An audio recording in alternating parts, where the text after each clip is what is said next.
चलो अपना के कहाँ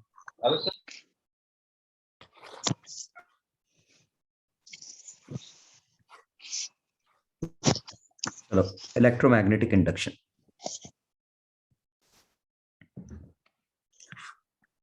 चलो डाउट बताओ 1 to 5। 1 to 5 डाउट है कोई? सर फिफ्थ वाला। फिफ्थ वाला क्वेश्चन में थोड़ी लैंग्वेज अजीब सी है। एंड पहले तो इसको मानो करंट स्टॉप्स। तो देखो क्वेश्चन ये है कि जब हम इसको पास ला रहे थे तब तो इसमें करंट था, इसके पास वेलोसिटी थी। इसको स्टॉप कर दिया तो ये करंट 0 हो गया। ये समझ में आया? Yes sir. पहला पार्ट तो ये था। इसका एक ही मतलब है कि इसके अंदर जो करंट जा रहा है ये कांस्टेंट करंट है। सोचो, क्योंकि अगर ये करंट टाइम का फंक्शन होता तो स्टॉप करने के बावजूद भी मैग्नेटिक फील्ड टाइम का फंक्शन निकलता और फ्लक्स आता टाइम का फंक्शन और ईएमएफ इंड्यूस होता। ये समझ में आया? Yes sir. फिर रिपीट कर रहा हूं, अगर करंट टाइम का फंक्शन है, वेरीज विद टाइम, तो इसको मूव करने की जरूरत नहीं है, स्टिल फ्लक्स इससे बदलेगा। सोचो, flux through coil B will be function of time. Yes sir. हाँ। तो मूव वेलोसिटी देने की जरूरत नहीं है, लेकिन ये कह रहे हैं कि जब वेलोसिटी नहीं दी तो करंट नहीं था, वेलोसिटी दी तो करंट था। इसका मतलब मैग्नेटिक फील्ड वेलोसिटी की वजह से बदल रहा है। इसका मतलब करंट टाइम के साथ कांस्टेंट है। ठीक है सर लेकिन जैसे क्वेश्चन के अंदर काउंटर क्लॉकवाइज दिया हुआ है, फिर ये उसके गलत बाद है। यहाँ इन पे बी इन बी लिखा है। अच्छा ओके। ठीक है, हाँ। तो बी का करंट काउंटर क्लॉकवाइज है। अब इन्होंने कहा कि जब हम पास में ला रहे थे तो इस पे जो मैग्नेटिक फील्ड है बढ़ रहा होगा। मैग्नेटिक फील्ड बढ़ रहा होगा तो ये अपोज कर रहा होगा। तो इसका जो मैग्नेटिक फील्ड है, इसका मैग्नेटिक फील्ड किस तरफ है? डॉट। तो इसकी वजह से यहां पे क्रॉस आ रहा होगा और ये है, इसका अंदर डॉट आएगा, बाहर इसका क्रॉस आएगा। सोचो, तो क्रॉस बढ़ रहा है इसलिए तो ये डॉट को सपोर्ट कर रहा है। अच्छा ठीक है। ठीक है, तो आंसर दिल्ली। चलो 6 7 8। हो गया। सर एट्थ वाले में दिल्ली क्यों नहीं हो सकता? Angular momentum. Lenz law corresponding energy, ये तो कंजर्वेशन ऑफ एनर्जी है ना, दिल्ली है ही नहीं ना। ये एंगुलर मोमेंटम या मोमेंटम कहां से आ गया इसमें? ये बताओ, अगर कोई एक कॉइल बाहर है, इसका करंट बढ़ रहा है, एक कॉइल हमने दूसरी इसके अंदर रखी, तो इसमें अपने आप ही अगर इसका करंट बढ़ रहा है तो डॉट आएगा, मतलब इसमें क्रॉस आएगा, इसमें उल्टा इंड्यूस होगा। Yes sir. इसमें लीनियर मोमेंटम कहाँ आया, एंगुलर मोमेंटम कहाँ आया? कहीं आया? नहीं नो है। सर। एरिया वेक्टर की वजह से ज्यादा। चलो 9th, north pole of long horizontal wire. बताओ इसमें कोई दिक्कत? दिल्ली दिल्ली दिल्ली। चलो 10th 11th का शायद आंसर गड़बड़ है। उसमें ये की जगह ए भी होना चाहिए डी में। हाँ, magnetic field is going into, magnetic field बढ़ रहा है घट रहा है? कहाँ लिखा बढ़ रहा है घट रहा है? इंक्रीज हो रहा है सर। वो प्लेन के अंदर जा रही है कोई। नहीं, मतलब बढ़ रहा है। लिखा बढ़ रहा है। इंक्रीज बढ़ रहा है, तो ये डॉट सपोर्टिंग बनाएगा और बाहर वाली कॉइल डिसाइड करेगी कि आंसर क्या है। और बाहर में ऐसा तो अंदर ऐसा, तो D to C A to B। Sir बाहर वाली क्यों करेगी? बड़ा एरिया जिसका है, ऐसे जैसा होता ना, तो बड़ा एरिया जिसका है उससे फ्लक्स ज्यादा है तो नेट फ्लक्स वही डिसाइड करेगा। तो इसका इधर, तो इसकी वजह से क्रॉस, इसका इधर, इसकी वजह से डॉट, नेट आ जाएगा क्रॉस। तो I1 is in direction A to B, ये गलत लिखा है, D to C। और I1 equal to I2, single loop है, सेम करेक्ट है, दिल्ली आंसर। सर लेकिन 10th वाले में ए बी है। सॉरी सर 10th वाले में जो इन्होंने बी दिया अपन को, अगर अपन ने उससे बताता वो हूँ, infinitely long cylinder is kept parallel to uniform magnetic field B directed along positive z axis. The direction of induced current as shown from z axis will be. इसमें हाँ, इसमें ये नहीं लिखा कि वो मैग्नेटिक फील्ड कांस्टेंट है कि नहीं, वो ये कहना चाह रहे हैं एक सिलेंडर ऐसा है और इसमें मैग्नेटिक फील्ड ऐसा है, तो बी, तो इससे फ्लक्स आएगा बी इंटू ए। लेकिन अगर फ्लक्स कांस्टेंट हुआ, मैग्नेटिक फील्ड कांस्टेंट हुआ तो फ्लक्स कांस्टेंट आएगा, करंट जीरो होगा। लेकिन मैग्नेटिक फील्ड बढ़ रहा होगा तो करंट नॉन जीरो आएगा, घट रहा होगा तो नॉन जीरो आएगा। तो ये लिखा नहीं उन्होंने कि करंट कांस्टेंट है, बढ़ रहा है, घट रहा है, क्या है। ये फ्लक्स मैक्सिमम है, कहना मुश्किल है। कांस्टेंट के लिए फ्लक्स मैक्सिमम है, इसलिए करंट जीरो है ना। कांस्टेंट के लिए फ्लक्स कांस्टेंट है ना, मैक्सिमम का क्या मतलब है, कांस्टेंट ही है वो फ्लक्स तो। कॉस जीरो, अच्छा नहीं, कॉस जीरो वीरो से मतलब नहीं है, बी टाइम का फंक्शन ही नहीं है। कोई चीज रोटेट थोड़ी ना कर रही है जो कॉस थीटा बदलेगा। हाँ ठीक है। तो मैग्नेटिक फील्ड लिखा नहीं इन्होंने कांस्टेंट है कि नहीं, इसलिए हम निकाल नहीं पाएंगे इसमें, तो ये इंफॉर्मेशन नहीं दी गई।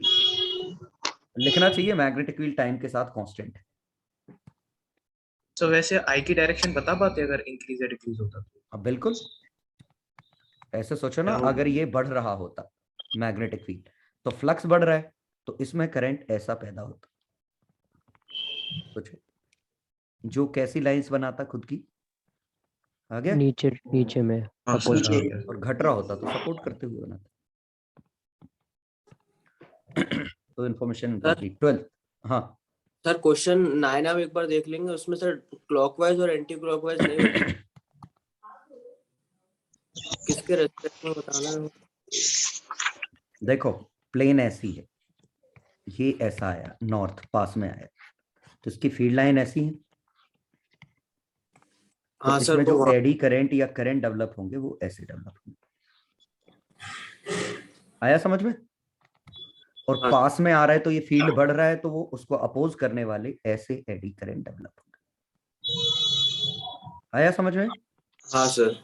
सर अगर वो उल्टी तरफ से आ रहा होगा तो उल्टे डेवलप होंगे। हाँ, तो ये कहाँ लिखा उन्होंने, लिखा है सर तो ये भी इस तो तरफ नहीं से ही देखने पे होगा, शायद इस तरफ से देखने पे, वर्टिकल कंडक्टिंग, जहां से देख रहे हैं वहीं से होगा।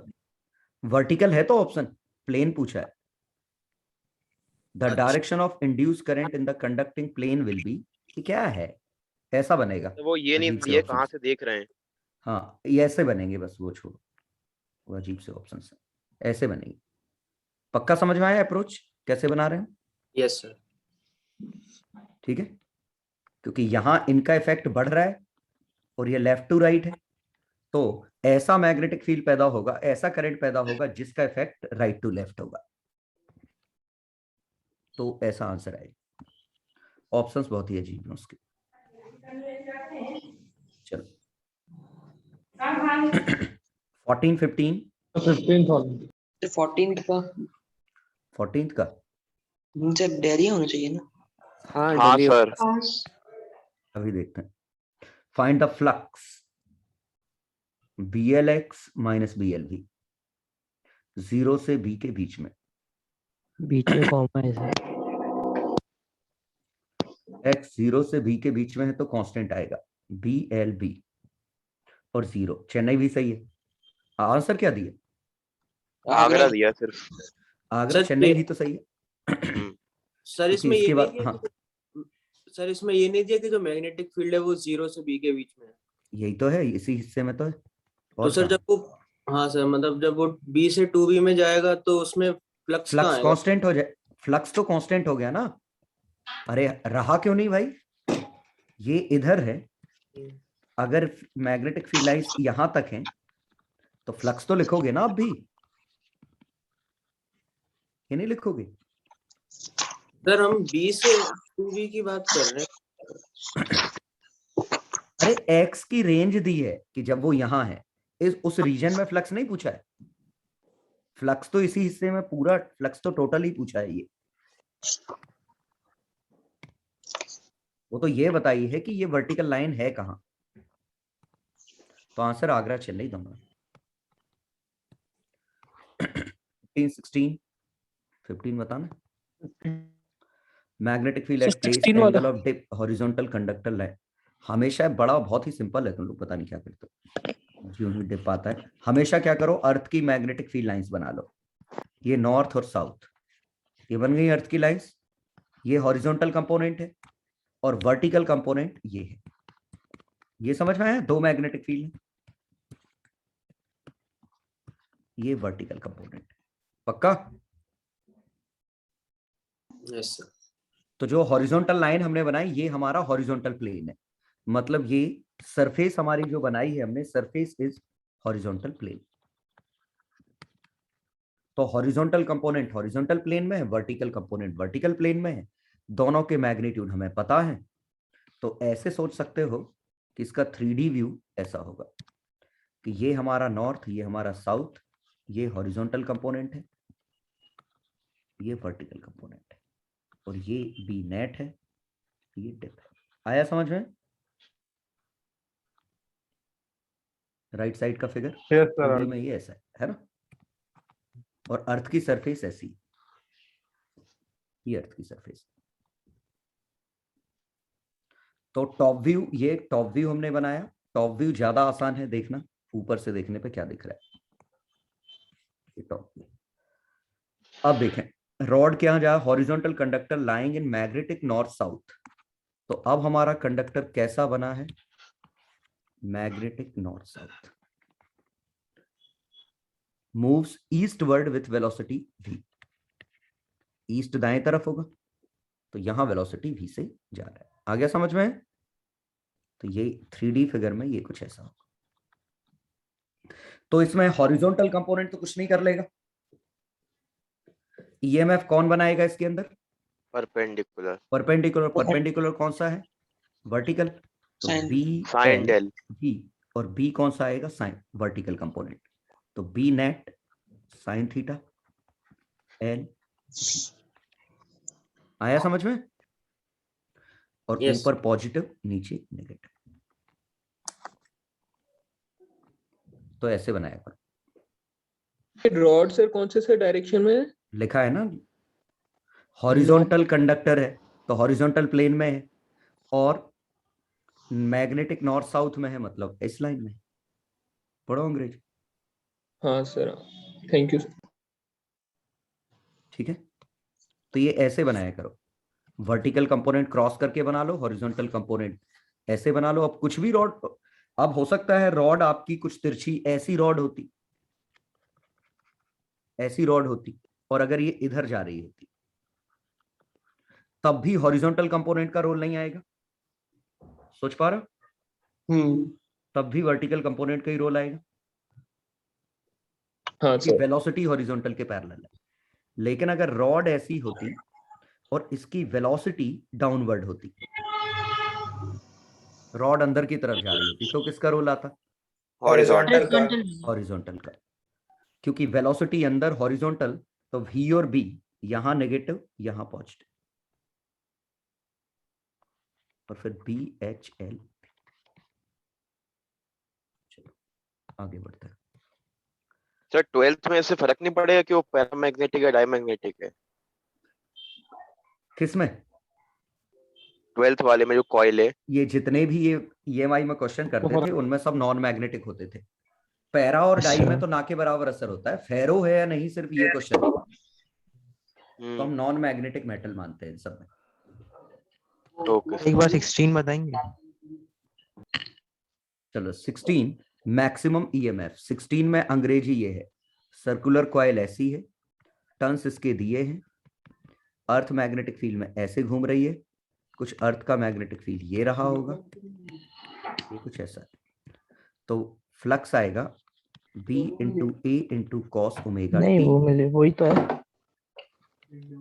B A ओमेगा नहीं sin मतलब ओमेगा। पुरानी खत्म हो गई चीज तो नहीं ले ली। तो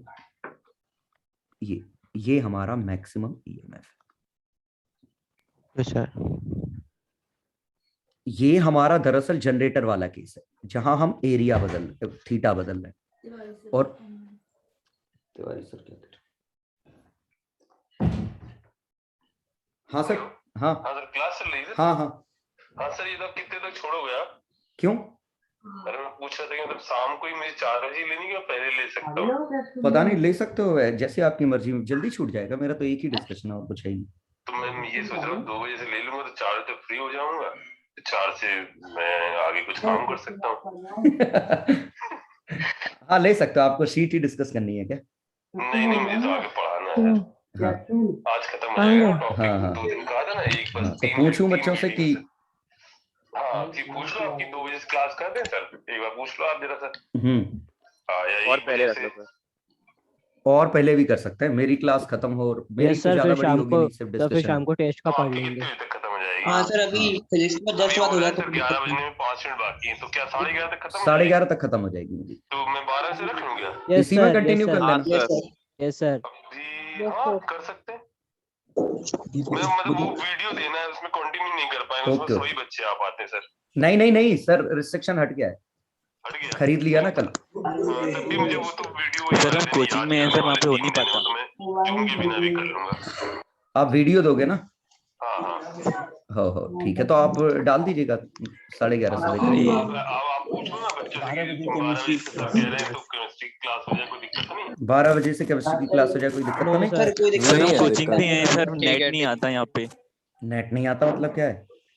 मतलब सर लैब में नेट नहीं चलता फिर। अरे तो नीचे देख लो कितने बच्चे हैं। सर बहुत सारे हैं हम। वो सारे हो तो कुछ जुगाड़ नहीं बनी तुम्हारी? लैब में नेट नहीं आता तो नीचे तुम नहीं इंटरनेट सर। चला लो। नहीं सर, ऐसी कोई जुगाड़ नहीं। कंप्यूटर ले जाओ घर से, हमारे स्पीकर ले जाओ, चला लो। कितने बच्चे हो? सर कितने बच्चे 20 तो हो? होंगी। प्रोजेक्टर पे काम नहीं चलेगा या कंप्यूटर पे? सर उससे स्पीकर में गड़बड़ होती है नेट से। नेट से स्पीकर में गड़बड़ होती है कैसी? अरे नहीं सर, नेट नहीं चलता तो लैग करता है। वो तो वैसे ही वीडियो देखने, वो तो पढ़े ही रहेंगे ना। अरे नीचे तो नीचे शाम चला को थोड़ी लेना है, देखेंगे। नीचे नीचे नीचे वाले क्लासरूम तक तो नेट आता है ना। कल मेरे कंप्यूटर में कौन देख रहा था? तो उसको भी सर वो दिक्कत आई थी अक्सर क्या? देख रहा था। तो उसमें चल नहीं रहा था नेट? सर वो ये अकेला बच्चा देख रहा था ना। अरे तो सब लोग देख लेना ना, स्पीकर लगा लेना। वो तो फिर सर भी हम दिक्कत कॉपी भी आएगी, नहीं चाहे लाए चार। अभी कोई हाँ पे। ये सर जो इसको उधर रुके ना कोचिंग में, वो नीचे रहता फैला रहे, बोल रहे हमारे पास ये नहीं है, वो नहीं है, ये नहीं है। तुम रुके रहो और अपन तो 12 बजे से क्लास अनाउंसमेंट कर दो कि 12 बजे केमिस्ट्री क्लास। हाँ जुगाड़ कर लेना, अभी 12 बजे क्लास है, अभी करवाते हैं जुगाड़, मैं आके करवाता हूँ, है ना? Okay sir, okay. चल। अरे यार 12 बजे एक और क्लास। हाँ माइक बंद कर लो। चलो, ये पहला था। देखो 3 तरह से जनरली हमने ईएमएफ पैदा किया था। एक ये वाला था, एक हमने रॉड घुमाई थी ऐसे, मैग्नेटिक फील्ड ऐसा था। ये रॉड घुमाने वाला एक वेलोसिटी, मैग्नेटिक फील्ड ऐसा था, याद आया? तो इसमें फ्लक्स होता था BLX और ईएमएफ इसका डेरिवेटिव तो BLV। ये बैटरी बनती थी, पहला केस था। एक ये था, इसमें इंटीग्रेशन करके हमने बैटरी इंटीग्रेट करके निकाली थी, half B omega L square, है ना? और अगर इसी में डिस्क अगर घूम रही होती ना, तो डिस्क के अंदर भी ऐसी इनफाइनाइट बैटरी बनती और ईएमएफ इतना ही आता।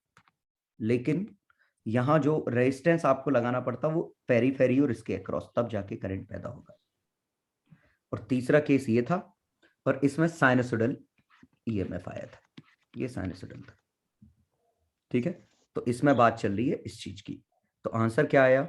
NBA omega. अब कैलकुलेशन देखो, क्या पता नहीं क्या है। तो आंसर आया NBA omega. Number of turns 4000, B 0.5, 10⁻⁴। Area बच्चे का कितना है? πr², पाई इंटू 49 इंटू 10⁻⁴, और ओमेगा 1800 रिवॉल्यूशन, 1800 इंटू रिवॉल्यूशन 2π/60। 60 क्योंकि मिनट्स में दिया था इसलिए ना। क्या रिवॉल्यूशन पर मिनट था? हाँ ठीक है। तो 6 से बॉम्बे आ रहा 30 सर। का 60 गुना, ये बन गया पूरा 600। ये 49 की जगह 50 ले लो। ये 1/2 2000 इंटू 10⁻8 0.6 के आसपास। बॉम्बे आ रहा था? Yes sir. चलो आपको तो ये है न्यूमेरिकल। चलो, eddy current are produced when a metal is kept in time varying magnetic field.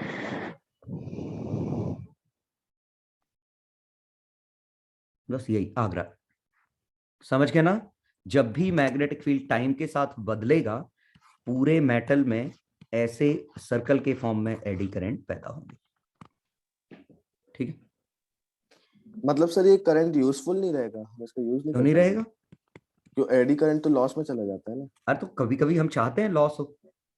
Electric अच्छा, वो फर्नेस तो कैसे मेल्ट, काम करेगी? हाँ वो मेल्ट अगले करने के लिए ही आ चाहते गया, हैं। देखो क्या? अगला ही है इलेक्ट्रिक हाँ। फर्नेस, मेटल को गर्म करने वाली। मैंने वीडियो भी दिखाया था ना, एक हाँ कॉइल वो के तो अंदर समझ आता मेटल ले है, गए थे, मेटल मेल्ट हो गया था। मेल्ट करने के लिए काम आता है वो तो बिल्कुल लॉस हम यूज कर सकते हैं डेड बीट गैल्वोमीटर में। ट्रेन में भी था। हाँ, एडी करंट के यूजेस भी है। मैग्नेटिक ब्रेकिंग, जहां हम चाहते हैं कि ब्रेक लगे, ब्रेकिंग BRE। और दूसरा इलेक्ट्रिक फर्नेस। तीसरा डेड बीट गैल्वोमीटर। ये डेड बीट गैल्वोमीटर क्या होता है? डेड बीट गैल्वोमीटर जैसे ये निडल है, निडल ने हमने करंट भेजा, निडल की इक्विलिब्रियम पोजीशन ये, लेकिन इक्विलिब्रियम पे आएगा तो उसके पास काइनेटिक एनर्जी होगी, तो ऐसे ऐसे ऑक्सीलेट करती है निडल। डैम्पिंग के अच्छा, वो डैम्पिंग। और हम चाहते हैं जल्दी डैम्प कर जाए, जल्दी रुक जाए, सो दैट हम रीडिंग जल्दी ले लें। हिलती रही तो हम रीडिंग कैसे लेंगे? तो डेड बीट गैल्वोमीटर, स्पीडोमीटर, जितने भी मीटर है जहां पे भी निडल होती है, वहां पे हम ऐसा कर देते हैं। और ये करने का तरीका ऐसा होता है कि हम परपेंडिकुलर बार मैग्नेट रख देते हैं इसके निडल के। निडल में ऐसा मेटल लगा दो और अंदर से मैग्नेटिक फील्ड पैदा कर दो ऐसा। तो ज्यों ही ये मेटल से, समझ गया ना, ज्यों ही ये मेटल मैग्नेटिक फील्ड में मूव करेगा, फ्लक्स चेंज होगा, एडी करंट बनेगी, वो लॉस कर देगा। या उल्टा कर लो, मैग्नेट इसमें लगा लो, नीचे मेटल लगा दो। ठीक है? Okay sir. ये एडी करंट की यूजेस है। और एडी करंट मैग्नेटिक फील्ड के परपेंडिकुलर पैदा होता है। सर जो एप्लीकेशन, तो 16 का आंसर आ गया दिल्ली। एक्सरे क्रिस्टलोग्राफी है कि लैटिस के, ये लैटिस है, इनके बीच की स्पेसिंग पता करनी है तो एक्सरे भेजते हैं। एक रे ऊपर से रिफ्लेक्ट हुई, एक रे नीचे से रिफ्लेक्ट हुई, इनके बीच में इंटरफेरेंस करते हैं, और इंटरफेरेंस या डिफ्रैक्शन की मदद से जो भी कहें हम ये डिस्टेंस पता कर लेते हैं। बताया था मैंने पाथ डिफरेंस, एन लैम्डा। तो ये एक्सरे क्रिस्टलोग्राफी है, एक्सरे की मदद से क्रिस्टल लैटिस का स्ट्रक्चर पता करना। तो इसमें कहीं भी EMI यूज नहीं हो रहा है, बाकी तीनों में यूज हो रहा है। स्पीडोमीटर वही है जो गैल्वोमीटर है, डेड बीट गैल्वोमीटर की तरह। अब बताओ कौन सा कह रहे थे? सर यही कह रहा था मैं। चलो 20 से 24, 20 से 24। 20 इसका इनर्शिया ऑफ मास देखो, सेल्फ इंडक्टेंस को इलेक्ट्रिकल इनर्शिया भी कहते हैं। Yes sir.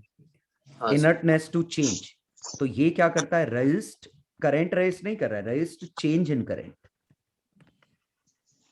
ऐसे ही मास, ये रेजिस्ट वेलोसिटी रेजिस्ट नहीं करता, चेंज इन वेलोसिटी। ये समझ गए? तो मास और ड्रैग, ड्रैग एक अलग चीज है। ड्रैग क्या करता है? वेलोसिटी को ही रोकता है, लेकिन मास वेलोसिटी के चेंज को रोकता है। घटाओगे तो भी परेशानी है, बढ़ाओगे तो भी परेशानी है, दोनों में ही हमें फोर्स लगाना पड़ेगा। वैसे ही सेल्फ इंडक्टेंस को करंट से दिक्कत नहीं है, करंट के चेंज से दिक्कत है। इसीलिए सेल्फ इंडक्टेंस और मास दे आर एनालॉगस। ये मैकेनिकल इनर्शिया है मास, ट्रांसलेशनल इनर्शिया ये इलेक्ट्रिकल इनर्शिया, और moment of inertia rotational inertia. तो आंसर इनर्शिया ऑफ करंट का कोई मीनिंग नहीं है सब, ये तो वही लिख दिया, ये तो सेल्फ इंडक्टेंस ही लिख दिया, लेकिन उन्होंने पूछा किसके इक्विवेलेंट है, तो मास की तरह है। 21, 22, 23 बोलो। 24। हाँ सर 24 का आगरा आना coil चाहिए and था। a bulb are connected in series, then the intensity उस इंस्टेंट पे तो डिक्रीज हो जाएगी, लेकिन वापस स्टडी स्टेट में उतनी हो जाएगी। ऐसा होगा, यहां से कोई करंट जा रहा है, सेल्फ इंडक्टेंस L है। अब हमने इसके अंदर एक रॉड घुसा दी, जो ही हम रॉड डालेंगे इसके अंदर, self inductance mu relative times L हो जाएगा। तो करंट स्लाइटली, मतलब करंट गिर जाएगा, I by mu relative, flux constant रखना है क्योंकि, लेकिन इवेंचुअली स्टडी स्टेट में तो करंट वापस से E बाय R ही आएगा, क्योंकि steady state current self inductance पे डिपेंड नहीं करता। तो अगर स्टडी स्टेट की बात कर रहे हैं तो विल रिमेन सेम। ये लिखा नहीं कि इंटेंसिटी जस्ट आफ्टर तो डिक्रीज होगी, फिर उसके बाद कांस्टेंट हो जाएगी। तो क्या लगाएंगे इसमें, पता नहीं, जस्ट आफ्टर डिक्रीज होगी, फाइनली कांस्टेंट हो जाएगी, वही रहेगी। सर फ्लक्स कांस्टेंट मतलब ऐसे होगा कि करंट पहले, जब ये रेड वाला सर्किट था, करंट ये था, ब्लू वाला सर्किट है, करंट एकदम से गिरेगा और ऐसे हो जाएगा, एकदम से करंट गिरेगा और फिर ये वापस से स्टडी स्टेट में उतना ही करंट आ जाएगा। तो ये बनेगा। तो आंसर क्या दिया इसमें? चेन्नई इंक्रीजेस कुछ भी कर दिया वो उन्होंने। तो कुछ भी है। Initially decreases then will remain same, या विल रीच प्रीवियस ब्राइटनेस, तो फाइनली ब्राइटनेस उतनी हो जाएगी। तो 24 का एक भी नहीं है, ठीक है। First decreases then achieves same brightness, ये है इसका आंसर। फिर इसमें आपने आई का सेम कैसे बोला? क्या वो कम हो जाए, आई कम हो भाई जाएगा। यार होता है ना स्टडी स्टेट में करंट, नहीं आई कम हो जाएगा इनिशियली। फ्लक्स कांस्टेंट रखना है ना। सोलेनोइड क्या करता है, एक्चुअली फ्लक्स कांस्टेंट रखता है, वो तो फ्लक्स क्या है, Li होता है। तो L जनरली कांस्टेंट होता है, तो हम ये मान लेते हैं कि ये करंट को कांस्टेंट रखता है। जैसे मास और वेलोसिटी, फोर्स में हम मान लेते हैं कि दरअसल वो d/dt ऑफ mv था, हम m जनरली बाहर निकाल लेते हैं, तो हमें ये लगता है जब जब वेलोसिटी बदलेगी तब तब फोर्स आएगा, जबकि जब जब मोमेंटम बदलेगा तब तब फोर्स आएगा। डेफिनेशन ये। वैसे ही सोलेनॉइड करंट को नहीं, या इंडक्टर फ्लक्स को रोकता है, वो तो क्या जनरली L कांस्टेंट होता है, तो सीधे करंट के वेरिएशन पे आ जाता है। तो कॉन्सेप्ट ये है कि अगर इसके अंदर करंट I था, सेल्फ इंडक्टेंस L था, हमने सडनली एक रॉड डाल दी, सेल्फ इंडक्टेंस KL हो गया, तो ये करंट I/K हो जाएगा कुछ देर के लिए। At a sudden flux change नहीं हो सकता।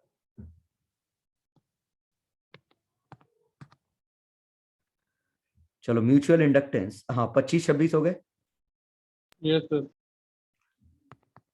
25 में आंकड़ा है बस, ये तो सेम होता है ना M12 और M21। 25 वो 25 का ओके कह रहा है। 25 बोल रहे थे, ओके चलो अब आ जाओ अगले। 26 का आगरा क्यों होगा मतलब?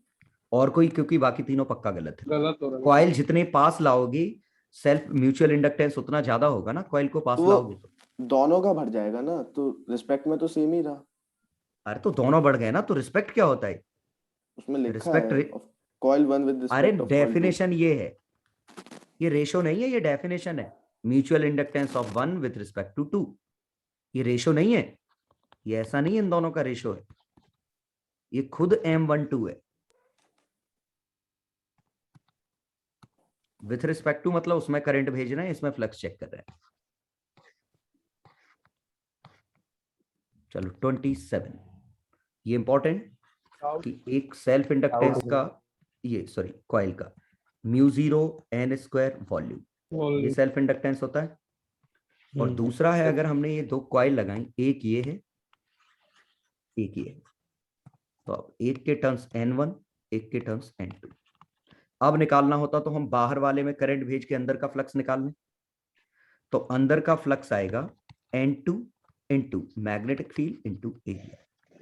N2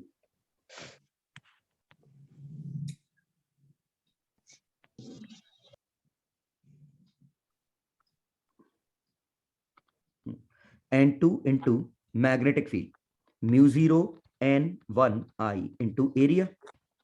N2 N1 की value N1 by L area, ये बनेगा, ठीक है। और N2 की वैल्यू क्या है, अगर number of turns per unit length दिए हैं तो small n2 into L, mu 0 n1 आई ए, तो mu 0 n1 n2 A L, ये बना इंटू आई।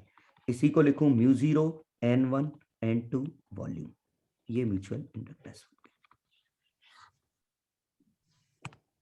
तो म्यूचुअल इंडक्टेंस की वैल्यू आई mu 0 n1 n2 volume. Sir अगर बट दोनों में करंट डिफरेंट होता तो क्यों? अरे करंट तो किसी एक में ही भेजेंगे, दूसरे का निकालेंगे। वो तो अपनी मर्जी है ना। एम में कहाँ रोल आएगा, वो तो आई मैंने हटाई दिया ना, ये आई कहाँ लिखा अगले में। इसमें करंट भेजो उसका निकालो, उसमें भेजो इसका निकालो, आंसर सेम आएगा। तो पहले ही बना mu 0 n1 n square volume, अब mu 0 n1 n2 volume, ratio लो। तो म्यूचुअल ऊपर है तो n1 n2 और नीचे है n1 तो n2 बाय n1। लेकिन एक मिनट, रेडियस भी अलग अलग है। हाँ सर, वो ध्यान दीजिए। ओके सॉरी, रेडियस मैंने सेम मान ली, तो एरिया में डिफरेंस आएगा बस। हाँ हाँ हाँ ठीक है। एक ये है बटा, एक ये n1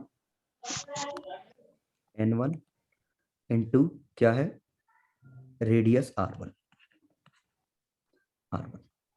इसके अंदर हम दूसरी कॉइल डालते हैं, n2 रेडियस r2। तो हम ऊपर वाले में फ्लक्स, ऊपर वाले में करंट भेजते हैं, नीचे वाले से फ्लक्स निकालते हैं। तो फ्लक्स आएगा नंबर ऑफ टर्न्स n2 अंदर वाले की into magnetic field into area. n2 आएगा small n2 into L. Magnetic field आएगा म्यू 0 n1 आई, एरिया आएगा इसका खुद का r2 स्क्वायर। अब देखो ये बना आंसर, तो ये बना mu 0 n1 n2 pi r2 square into L into आई।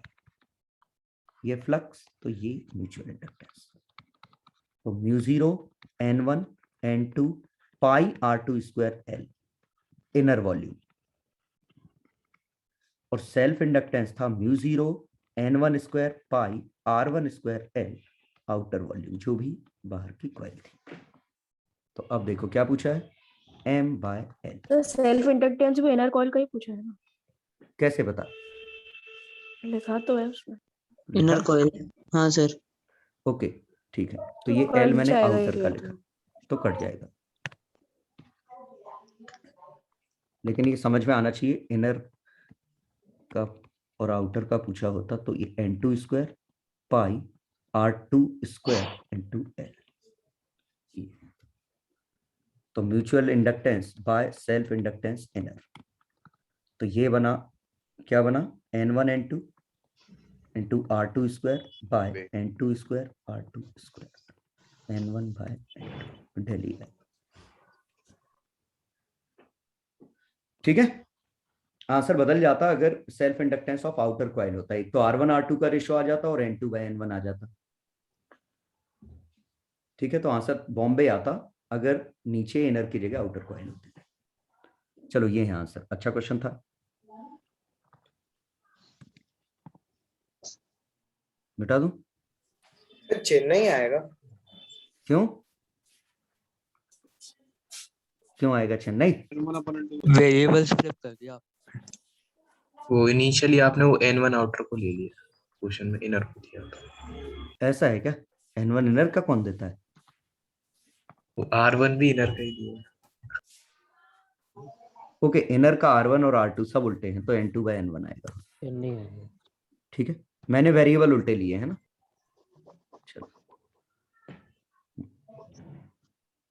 चलो 28 29 30 बोलो इनमें।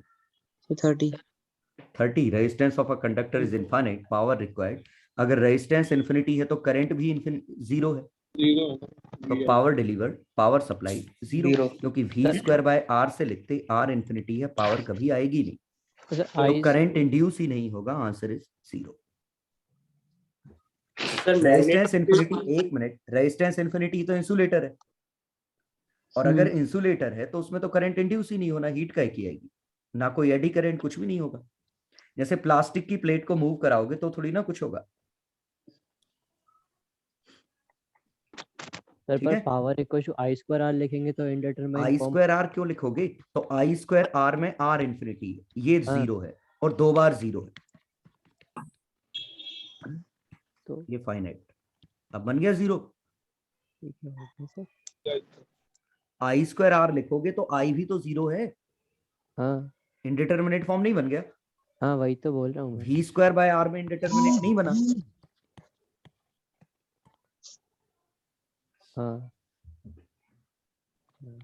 ऐसे कॉमन सेंस से सोचो ना, अगर इंसुलेटर है तो कोई एडी करंट, इंड्यूस ईएमएफ किसी का मतलब ही नहीं रहा ना। हाँ सर ठीक है। 31 सर एक चीज पूछी, कौन सा? सर ये जो क्वेश्चन नंबर 30 था इसमें इन्होंने यूनिफॉर्म मैग्नेटिक फील्ड का है, तो जब मैग्नेटिक फील्ड चेंज नहीं हो रही तो उसमें ईएमएफ इंड्यूस नहीं होगा?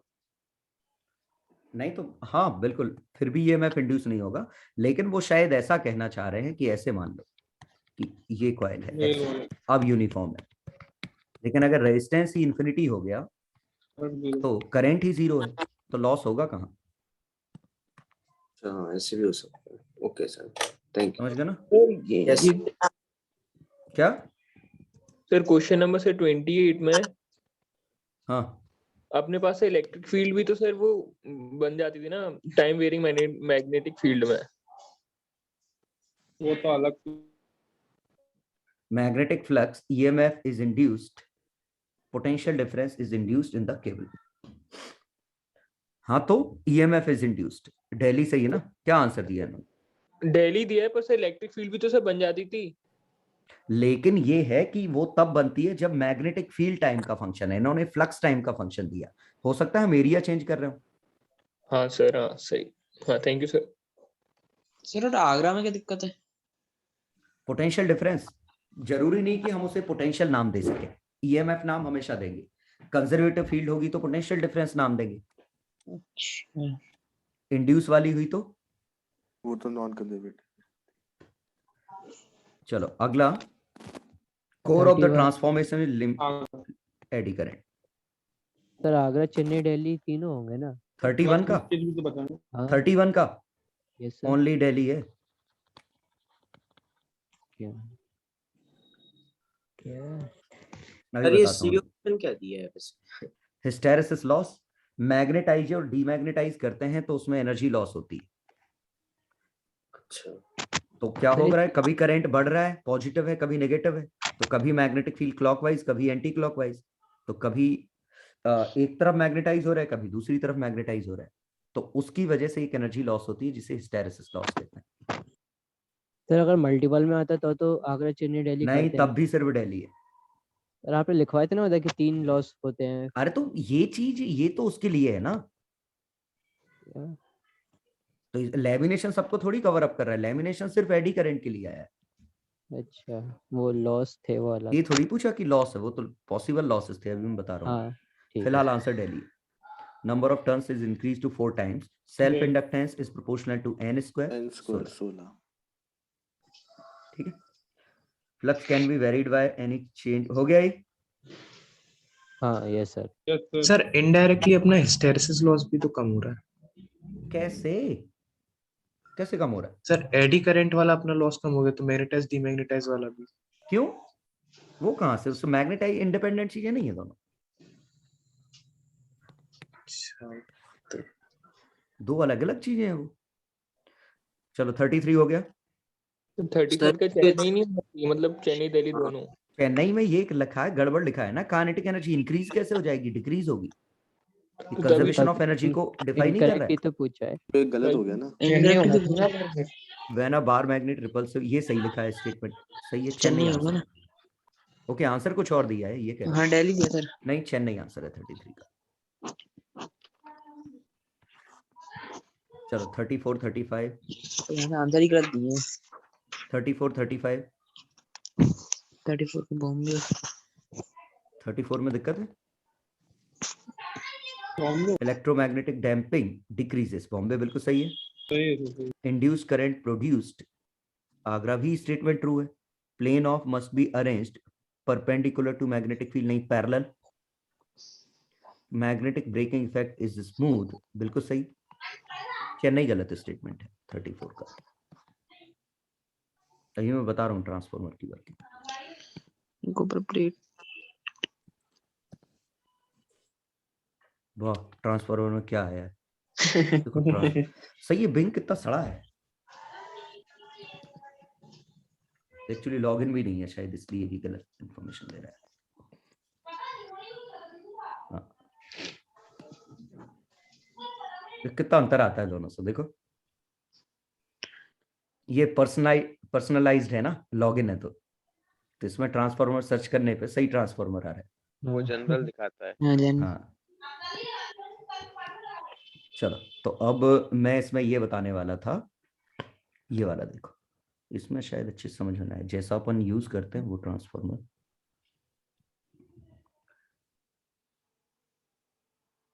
में लैमिनेशन ये है, ये देखो, ये होता है अपने यहाँ का ट्रांसफॉर्मर। ये कॉइल्स हैं, ठीक है, और यहां से ये मैग्नेटिक फील्ड ऐसे जा रहे हैं इनमें से। मैग्नेटिक फील्ड की डायरेक्शन समझ में आई? पक्का? एक मिनट, इमेज स्क्रीन शेयर्ड है नहीं है? हाँ सर है। दिख रही है मैग्नेटिक फील्ड की डायरेक्शन कैसे लिख रहा हूँ? हाँ सर है ना, और दिखाता हूँ।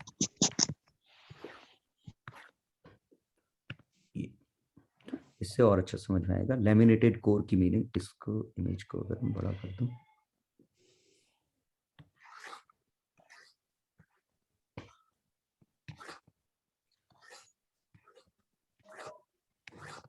अरे चित्र कहाँ चला गया वो?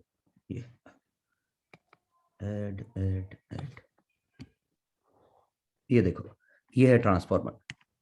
पहले ये समझो, ये सॉफ्ट आयरन कोर है, तो यहां से हमने एक कॉइल लगाई, इसका मैग्नेटिक फील्ड ये आया, इसमें हमने इनपुट दिया है, यहां हमने कुछ नहीं दिया, ये आउटपुट आएगा।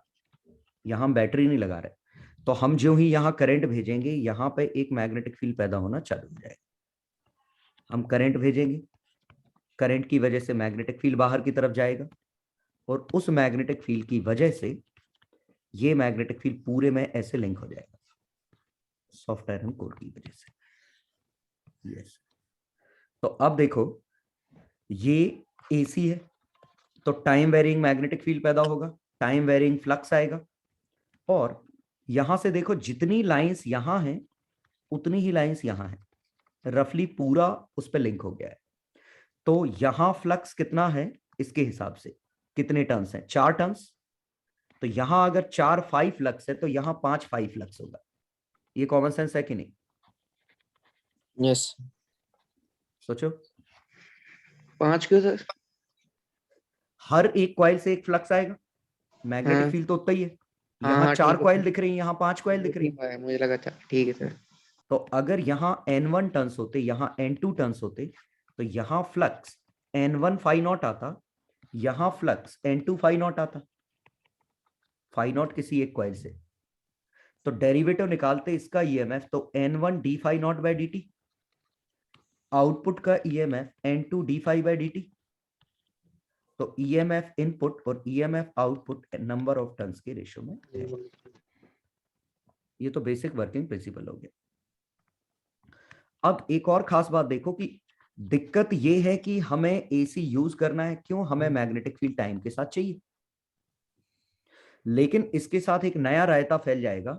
मैग्नेटिक फील्ड अगर टाइम के साथ होगा, तो ये जो मैग्नेटिक फील्ड लाइंस हैं, ये सामने वाले मेटल प्लेट से, सोचो इस प्लेट के परपेंडिकुलर है। ये चला, ये जो प्लेन है, जो मैं प्लेन बना रहा हूं व्हाइट कलर में, ये दिखा, इस प्लेन के लाइंस परपेंडिकुलर है। और परपेंडिकुलर हैं तो टाइम के साथ बदल रहा है, तो इस प्लेन में ऐसे एडी करंट पैदा होंगे। तो समस्या क्या हो रही है कि जो सॉफ्ट आयरन कोर है, किस्मत से वो मेटल की है। दिक्कत ये हो गई कि सॉफ्ट आयरन कोर भी मेटल की है और मेटल में ही एडी करंट पैदा होते हैं, तो बिना उसके काम भी नहीं चल रहा है और एडी करंट आएगा ही आएगा। तो ये जुगाड़ करने के लिए क्या किया, इसको ऐसे कट मार दिए। अब जरा सोचो, क्या ऐसा करंट फ्लो हो सकता है इतने बड़े एरिया में? बीच में सर्किट ब्रेक हो गए। लैमिनेटेड कोर्स, लैमिनेटेड कोर्स समझे, ये कंटिन्यूअस सॉलिड नहीं है। ये अगर कंटिन्यूअस सॉलिड होता ऐसा पूरा, तो वाकई में ऐसे पूरे में इस तरह की एडी लॉस आते हर जगह, है ना। जैसे इसमें ये कंटिन्यूअस सॉलिड होता ये पूरा, तो इसमें भी लॉसेस आते कैसे, इस तरीके से। क्लियर?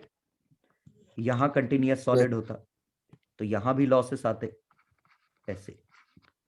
लेकिन अगर हम इस सॉलिड को ब्रेक कर दें पतले पतले इसमें, और बीच में इंसुलेशन की लेयर लगा दें, तो ऐसा एरिया बनने से बच जाएगा। आया समझ में? तो मैग्नेटिक फील्ड जैसा था उसके पैरेलल ही लैमिनेटेड प्लेन्स है।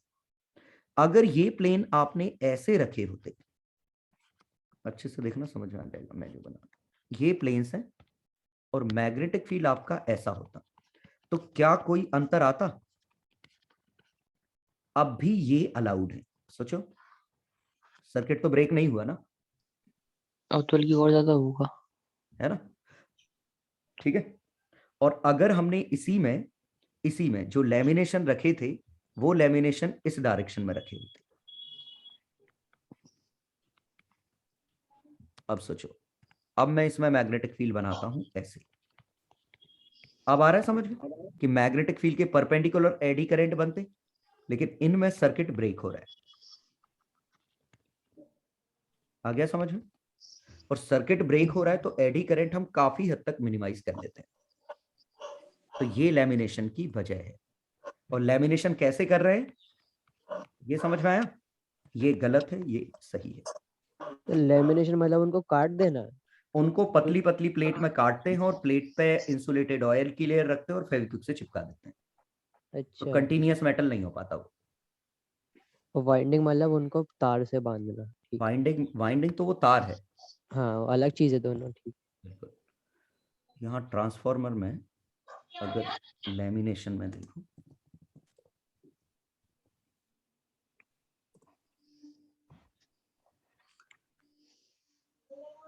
कोई ये देखो, ये दिख जाएगा, ये दिख रहा है, ये कंटिन्यूअस सॉलिड नहीं है, ये समझ में आया? हाँ सर वो कटे हैं। ये मैं बड़ा करके दिखाता हूँ, ये समझ में आया? देखो, ये कंटिन्यूअस मेटल नहीं है, मेटल की पतली पतली प्लेट्स हैं जिनको चिपका दिया, या यहाँ देखो ये नट लगा के कसती है, ये नट बोल्ट लगा के कसती है इसको। तो पक्का समझ में आ गया होगा। चलो, तो इसका आंसर क्लियर है कि कौन सा, ये क्यों है answer? Planes of laminated metal cores must be arrange perpendicular to, parallel होना चाहिए था, क्योंकि ये स्टेटमेंट गलत है, शुड बी पैरेलल। तो ये हमारा एडी लॉस था। चलो 35 हो गया। हाँ। इधर ये फिगर भी हो गया होगा, ये जो भी। चलो 37, 38, 39, डाउट बोलो, कोई डाउट हो तो। 37 का अगर डाउट है कुछ किसी में? 37 का आगरा, चेन्नई आएगा, चेन्नई होगा ना। Quantity obtained by product of two vectors जरूरी थोड़ी है। Always scalar. ये तो गलत है ना? हाँ सर, चेन्नई। ओके, चेन्नई यही है। सेकंड, थर्ड, 38, 39 हो गए। दिल्ली। आंसर गलत दिए क्या? नहीं सर, सही आईडी है। चलो, जिसमें भी थोड़ा सा भी डाउट लगे बताओ। तो 41 देखेंगे थोड़ा सा। हाँ, Reason. 41 Faraday's law is consequence earth magnetic field can induce EMF. पहली बात तो दोनों इंडिपेंडेंट है, या तो आंसर आएगा बॉम्बे, लेकिन इसमें बस छोटा सा दिक्कत है, consequence of conservation of energy, ये थोड़ा गलत है। लेंज लॉ होता तो बिल्कुल सही था statement. It should be Lenz law is consequence. ठीक है, तो डेली आंसर आंसर में तो होगा। चेन्नई दिया हुआ था। नहीं, ये दूसरा सही है। Earth magnetic field can induce, अभी हमने क्वेश्चन नहीं किया, वो रॉड घुमाई थी अर्थ के मैग्नेटिक फील्ड में। नहीं, आंसर गलत दिया था, मैं तो ये बोल रहा आंसर हूँ। गलत है। तो पहला वैसे टेक्निकली गलत, it should be Lenz law. तो यहाँ लेंज लॉ होना चाहिए और नीचे अर्थ का मैग्नेटिक फील्ड, ये तो सही है ही। तो हाँ, असर्शन वही। गलत, रीजन सही, शायद ये ऑप्शन नहीं है। इटावा। तो ये मान लिया होगा फैराडे लॉ, लेंज लॉ। चलो 42 3 4 5 46 सर। 4 का reason 44 when a metallic conductor is moved in and out the magnet, then induced EMF produced across it। बिल्कुल सही है। Eddy current will not be produced and दूसरा रीजन तो गलत है ना, will be produced होता तो सब सही हो जाता। तो असर सही, रीजन गलत हो गया। तो क्या कुछ और दिया? चेन्नई नहीं आंसर? चेन्नई है। टाइम वेरिंग में प्रोड्यूस होता था ना वो तो। क्या टाइम वेरिंग में? तो टाइम वेरिंग यहाँ भी तो काइंड एक तरीके से टाइम वेरिंग है ना, टाइम के साथ बदल नहीं रहा है, मूव कर दिया ना। ये ऐसा था अब ये ऐसा है। ये भी एडी करंट कह सकते हैं क्योंकि पूरे इसमें लूप में डेवलप होगा ना, पूरे सॉलिड मेटल में जो डेवलप होगा वो। देखो ये था एडी करंट था, current produced in a metal plate when it is subjected to time varying magnetic flux, magnetic field नहीं। अदरवाइज डैम्पिंग वैम्पिंग कैसे होती है? इसमें टाइम के साथ तो ऐसे ही बदल रहा है ना कि हम फ्लक्स बदल दे रहे हैं, एरिया ओवरलैप बदल दे रहे हैं। 48 49 50 तो 46 में था 6। 46 बिल्कुल गलत लिखा है।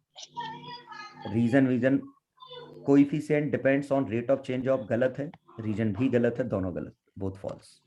सर 47 वाले में एक्सप्लेन कैसे करना है reason? Self inductance depends on geometry and material. फॉर्मूले से देखो, μ0 n² वॉल्यूम, ये है। तो इसमें कुछ रोल ही नहीं आया। अब जहां तक ये बात कर रहे हैं कि हम इसको EMF di/dt से डिवाइड करें तो इन दोनों पे डिपेंड करेगा, ये खुद आपस में डिपेंड करते हैं और ये तो इनका प्रोपोर्शनलिटी कांस्टेंट है ना, फिर तो उस हिसाब से mass depends on momentum and speed both. हम ये थोड़ी कर देंगे कि मास मोमेंटम और स्पीड पे डिपेंड करता है। ठीक है, तो क्योंकि वो खुद आपस में डिपेंडेंट चीजें और रेशो कट गया होगा, प्रोपोर्शनलिटी कांस्टेंट m आया।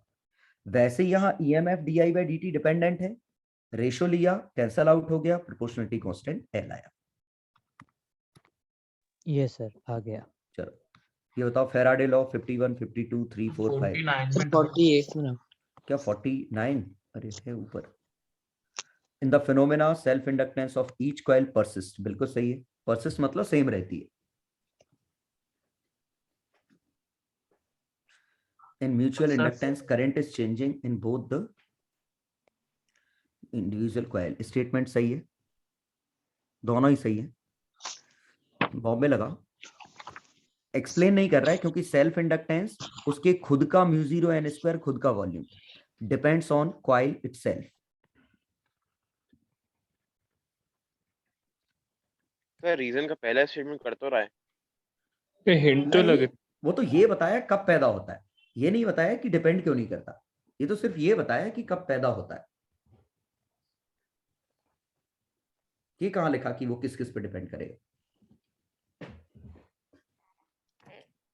और 49 वाला 49 inner solenoid is shorter than outer, then flux linkage can still be calculated। सही है। inner soil is effectively immersed in uniform due to outer Agra. वो ये कहना चाह रहे हैं कि अगर इनर कॉइल हमने सेंटर के नेबरहुड में रखी तो हम इसका मैग्नेटिक फील्ड यूनिफॉर्म मान सकते हैं और हम फ्लक्स निकालेंगे N2 into B into area, N2 into μ0 Ni N1I into area. ये कब निकाल पाए? क्योंकि हम मैग्नेटिक फील्ड यूनिफॉर्म मान सकते हैं सेंटर के नेबरहुड में। ठीक है, तो आगरा।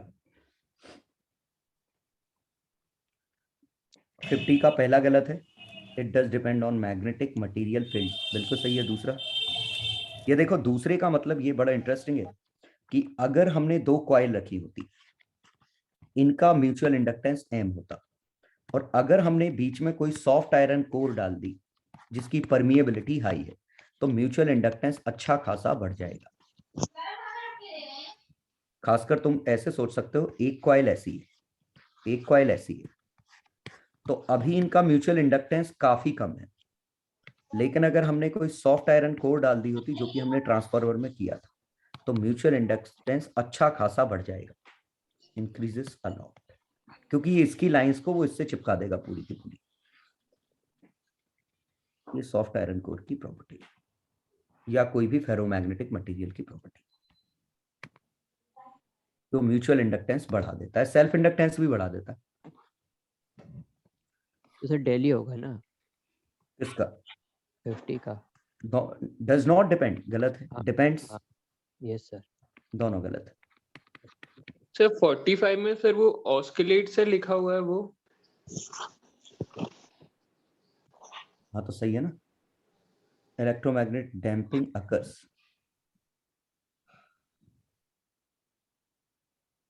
सही तो है 45 का। क्यों? सर वो ऑस्किलेट सर कहाँ करता है? अरे वो, अरे इसलिए हमें नहीं दिखता क्योंकि वो इतने जल्दी डैम्प हो जाता है, अदरवाइज इक्विलिब्रियम तक आने में हिलेगा ना। हाँ अच्छा, तो मतलब वो उस वाली उसी की वो जो स्टिक्स जो रहती है उसकी डंडी, उसी की बात कर रहा है क्या? वो उसी कॉइल से ही कनेक्टेड होती है डंडी। ये हाँ सर, फिर ठीक है। हाँ चलो 51, 52, 3, 4, 5 हो गए। कौन सा? 53 वाला। When loop is rotated in magnetic field, frequency of change of direction of induced EMF Bombay twice। वो चेंज पूछ रहे हैं, तो एक बार चेंज प्लस से माइनस, एक बार माइनस से प्लस, प्लस से माइनस, माइनस से प्लस, तो डबल दो बार होगा ना एक टाइम पीरियड। ठीक है, ये टाइम पीरियड मानो, प्लस से माइनस भी चेंज माना जाएगा और माइनस से प्लस भी चेंज माना जाएगा, तो डबल। चलो नेक्स्ट 57, 8, 9, 10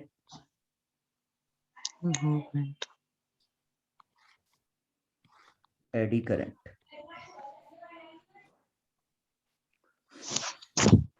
61 डाउट है sir. Eddy current and metal core can be minimised, अभी हमने बात की, बाय यूजिंग लेमिनेशन।